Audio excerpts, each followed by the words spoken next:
Hai, Assalamualaikum. Kembali lagi di channel Belajar Seru, cara belajar yang menyenangkan. Nah, anak-anak, udah gak sabar belum nih masuk SMP?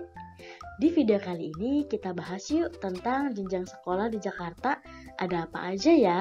Yuk simak videonya dan catat bagian terpenting dari materi ini ya. Sebelumnya kita harus tahu dulu apa itu pendidikan.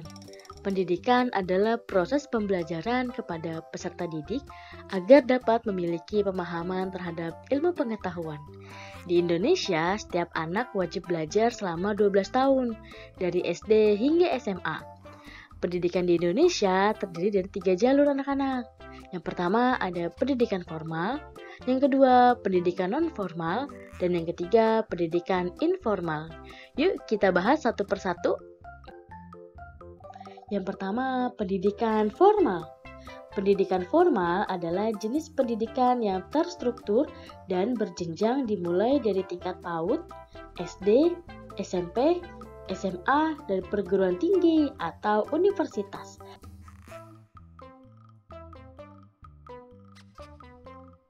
Kita bahas yuk tentang pendidikan anak usia dini atau PAUD. PAUD adalah jenjang pendidikan formal paling awal yang diikuti oleh anak berusia 3-6 tahun. PAUD dilakukan dengan memberikan rangsangan pendidikan untuk membantu pertumbuhan dan perkembangan jasmani serta rohani anak agar anak siap memasuki jenjang pendidikan yang lebih lanjut. PAUD sering dikenal dengan nama TK ataupun RA. Nah, anak-anak, jenjang PAUD ini tidak wajib diikuti. Selanjutnya ada pendidikan dasar. Pendidikan dasar ini ditempuh selama 6 tahun dan wajib diikuti untuk dapat menuju ke jenjang selanjutnya yaitu SMP. Sekolah dasar memiliki bentuk lain yang sederajat atau setara, yaitu MI atau Madrasah Ibtidaiyah yang berada di bawah pengelolaan Kementerian Agama. Kemudian ada lagi yang namanya SDIT atau Sekolah Dasar Islam Terpadu. Nah, anak-anak, apapun sekolahnya belajar yang rajin ya. Yeay, akhirnya kita masuk ke sekolah menengah pertama atau SMP. Setelah lulus dari SD, kemudian dilanjutkan ke jenjang SMP. Pendidikan SMP ditempuh selama 3 tahun. SMP memiliki bentuk lain yang sederajat yaitu MTS atau Madrasah Tsanawiyah yang juga berada di bawah pengelolaan Kementerian Agama. Dulu SMP dikenal dengan sebutan SLTP atau Sekolah Lanjutan Tingkat Pertama. Selanjutnya ada sekolah menengah atas. Setelah lulus dari SMP, kita akan masuk ke sekolah menengah atas atau SMA. Nah, ini adalah contoh siswa-siswi SMA anak-anak. Pendidikan SMA ini ditempuh selama 3 tahun. SMA juga memiliki bentuk lain yang sederajat yaitu MA atau Madrasah Aliyah yang berada di bawah pengelolaan Kementerian Agama. Ada juga yang namanya SMK atau Sekolah Menengah Kejuruan. Selanjutnya ada pendidikan tinggi. Setelah anak-anak lulus dari SMA, maka akan dilanjutkan ke perguruan tinggi seperti akademik, politeknik, institut, atau universitas. Jenjang pendidikan tinggi ini terdiri dari diploma atau D3, sarjana atau S1, dan pasca sarjana yaitu S2 dan S3. Pada jenjang ini, anak-anak dipersiapkan menjadi anggota masyarakat yang terampil dan ahli. Nah, coba anak-anak lihat di gambar. Itu adalah salah satu contoh ketika mahasiswa lulus dari pendidikannya. Mereka melempar toga. Nah, anak-anak persiapkan diri untuk sampai ke jenjang ini ya. Nah, anak-anak, di Jakarta juga menyediakan sekolah formal bagi anak berkebutuhan khusus loh. Misalnya sekolah khusus tunanetra atau gangguan penglihatan. Sekolah ini dikenal dengan nama Sekolah Luar Biasa atau SLB. SLB terdiri dari SDLB, SMPLB, dan SMALB. SLB didirikan dengan tujuan agar siswa berkebutuhan khusus dapat meraih pendidikan formal setara dengan anak-anak yang lain.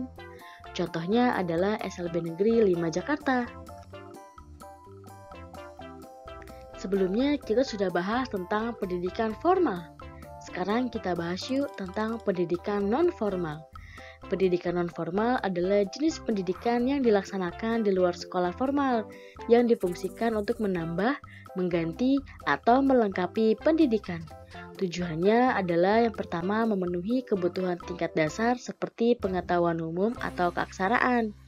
Yang kedua melengkapi pendidikan tingkat dasar seperti kesenian dan keagamaan. Pendidikan non-formal meliputi pendidikan kecakapan hidup, playground atau kelompok bermain, kepemudaan, keaksaraan atau belajar menulis, membaca, dan menghitung, kesetaraan seperti paket A untuk SD, paket B untuk SMP, paket C untuk SMA, keterampilan untuk mengembangkan bakat dengan lembaga kursus, pelatihan kerja, dan pemberdayaan perempuan. Yang terakhir ada pendidikan informal. Pendidikan informal berasal dan dilaksanakan oleh lingkungan dan keluarga secara mandiri yang dilakukan secara sadar dan bertanggung jawab. Contohnya yaitu pembelajaran agama, budi pekerti, etika, sopan santun, moral, dan sosialisasi. Anak-anak pernah dengar homeschooling? Homeschooling itu masuk ke pendidikan non-formal atau informal ya. Homeschooling dikatakan pendidikan non-formal jika berkembang menjadi sebuah komunitas, dikelola secara profesional oleh lembaga atau yayasan, dan memiliki izin khusus layaknya bimbel. Sedangkan dikatakan informal jika dikelola langsung oleh orang tua, hanya melibatkan peserta didik yang terbatas atau anak sendiri, dan tidak membutuhkan izin khusus dari pemerintah atau dinas.